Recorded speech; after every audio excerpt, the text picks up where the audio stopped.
한반도를 향해 북상 중인 태풍 흰남노, 현재 위력은 어느 정도고 향후 예상 진로는 어떻게 되는지 부경대 환경대기업과 명예교수인 오재호 나노에도 대표와 함께 알아보겠습니다. 자, 안녕하십니까? 예, 안녕하세요. 예. 오조입니다.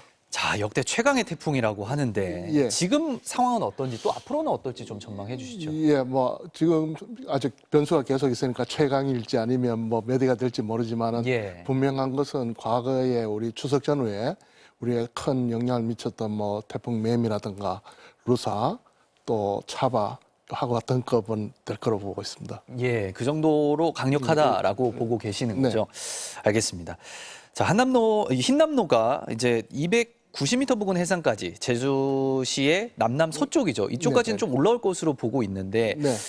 이 강도가 좀 약해질 걸로 예상이 되고 있습니다. 이렇게 좀 강도가 변하는 이유가 뭡니까? 예, 태풍이 보통은 이동 속도가 느릴 때는 그 바다에서 에너지를 받아서 태풍이 점점 강력해지는데 태풍이 이제 소멸기에 들어갈 때 그때는 이동이 빨라지면서 중심 기압도 약해지고 이렇게 됩니다. 그렇다고 해서 태풍이 소멸기에 들어간다 해서 힘이 없다는 게 아니고 예. 여전히 강력한 힘이지만 더 커지진 않을 거다고 그렇게 보고 있습니다. 예. 자, 이 중심 기압이 930 정도로 지금 네. 보고 있는데 이게 태풍 매미 때나 이때는 950 정도였단 말이죠. 네, 네, 그렇습니다. 근데 낮을수록 더 강한 겁니까? 이게 네, 어떻게 되는 그렇습니다. 겁니까? 이게 빨아들이는 뽑은 힘이니까 바닷물이 부풀러 오르는 것도 더 많이 오르고 이것이 이제 상륙할 때는 연안 해일이라든가 태풍 피해가 더 클 수도 있습니다. 이게 낮을수록 공기를 네, 더 더 많이 강- 빨아들인다. 예, 강하다. 예, 강력한 겁니다. 이렇게 보면 되겠군요. 알겠습니다. 자, 피해가 있어서는 안 되겠지만 이 피해를 좀 예측을 아무래도 할 수밖에 없을 것 같은데요. 네. 좀 어떻게 보고 계십니까?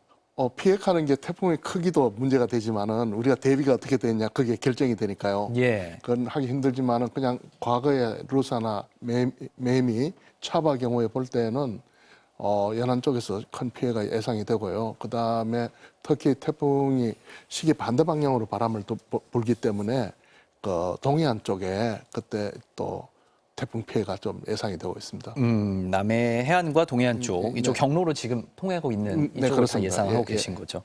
알겠습니다. 규모는 함부로 좀 예측하기가 좀 어려운 거죠. 예, 지금은 뭐 강한 태풍급을 계속 유지하고 있고 조금 뭐 매우 강한 쪽으로 갔다가 강한 쪽으로 왔다가 하는데 그거는 큰 변수는 없고요. 예. 상당히 강한 태풍으로 보면 되겠습니다. 예, 알겠습니다. 좀 대책이 많이 마련이 돼야겠습니다. 자, 가을입니다. 지금 네. 가을에 또 태풍이 오고 있는데 예전에 루사와 매미 이런 태풍들도 좀 가을에 왔고 유독 가을에 좀 피해가 큰 태풍들이었습니다.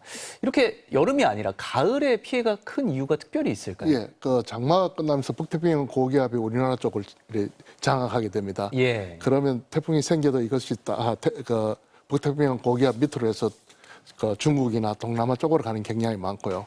이제 가을이 되면서 입추가 지나서 북태평양 고기압이 위축될 때 우리나라 쪽으로 통로가 열립니다. 그래서 특히 9월이나 10월 쪽에 우리나라 쪽으로 접근하는 태풍이 많아지는 이유가 막 그렇게 보고 있습니다. 고기압이 좀 오면 따뜻해집니까? 아무래도 해수온의 기온과 연관이 좀 있을 네, 것 같은데요. 해수온도는 뭐 여름에 계속 더워졌으니까 태풍이 계속 강력함을 유지하는데 이게 고기압을 가로질러 가지 못하니 고기압이 조금 밀려날 때 그 주변을 돌아서 우리나라 쪽이나 일본 쪽으로 돌아가게 됩니다. 그렇군요. 알겠습니다.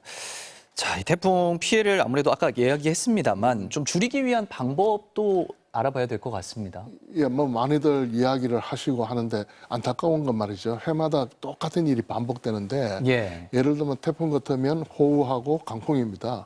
강풍에서 뭐 입간판 조심하라고 이야기를 하는데 실상은 말로는 하는데 그게 조치가 그렇게 눈에 띄게 보이지는 않습니다. 예. 그래서 애초에 건축물 규제할 때 요즘은 뭐 입간판 보고 찾아가는 가게도 별로 없고 하니까 전부 건물에 입간판이 부착되게 그래서 돌출되는 게 없게 그렇게 하는 게 사전에 뭐 피해를 막는 길이고요. 예. 그다음에 또 뭐 호우가 나는 것도 피해 나는 것들은 비가 많이 오는 것도 있지만은 배수가 안 되기 때문에 그런 게 또 많으니까 비가 많이 오는 것은 정말 우리가 예측을 할 나름이지 우리가 조절을 못하니 예. 배수는 우리의 영역입니다. 그거는 우리가 철저하게 좀 해서 물이 잘 빠지게 하는 것들 그런 게 아마 대책이 될 텐데 이게 당장 태풍이 온다 할 때는 시간이 너무 짧으니까 할 수 없고 좀 장기적으로 그런 대책을 세웠으면 합니다. 예, 다른 언론사에서 지금 배수구에 대한 대책을 좀 지적하는 네네. 이런 기사도 있었습니다만 네. 과거 때 비해서 좀 대책이 많이 변했습니까? 어떻습니까? 예, 많이들 좋아지고 있죠. 예. 예를 들어서 한 70년 전에 굉장히 우리 기억에 남는 추석 때 태풍 사라 할 때는 인명 피해가 1,000명 정도 되고 이랬습니다. 그런데 요즘은 물론 그때보다 우리가 재산이 많으니까 재산 피해는 늘어났지만은 예. 인명 피해는 눈에 띄게 줄어드는 게 다 우리 제도 개선이 되고 그런 대응 시스템이 좋아진 거로 보고 있습니다. 예, 알겠습니다. 아, 이 비랑 바람 이게 좀 많이 걱정입니다. 그리고 이 전에 좀 호우 피해가 있었던 지역이 좀 있었어요. 네, 그렇습니다. 이 지역의 분들 아무래도 좀 피해가 클 수밖에 없을 것 같은데 예. 어떤 점을 좀 주의해야 할까요?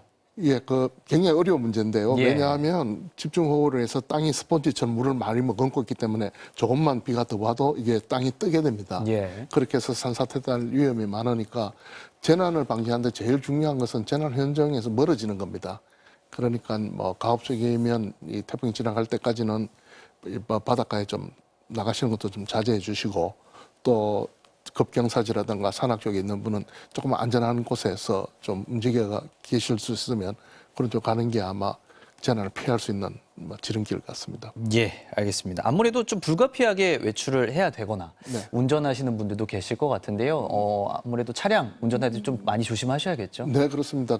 물론 완벽하게 대비한다 해도 갑자기 지하차도 펌핑하는 그게 고장 날 수도 있고 하니까 예. 그럴 때 당황하지 마시고 차는 또 사면 됩니다. 고가긴 해도. 그런데 생명은 다시 못 하니까 꼭 유리창을 꼭 열어 두시고요. 왜냐하면 침수돼서 전기가 누전이 돼버리면 작동이 안 되니 탈출할 수 있게끔 준비하시는 게 좋을 것 같습니다. 인명 피해가 없는 게 가장 중요하다. 그럼, 예. 이렇게 정리를 하도록 예, 하겠습니다. 네, 지금까지 오재호 나노에도 대표와 함께 했습니다. 오늘 말씀 고맙습니다. 네, 감사합니다.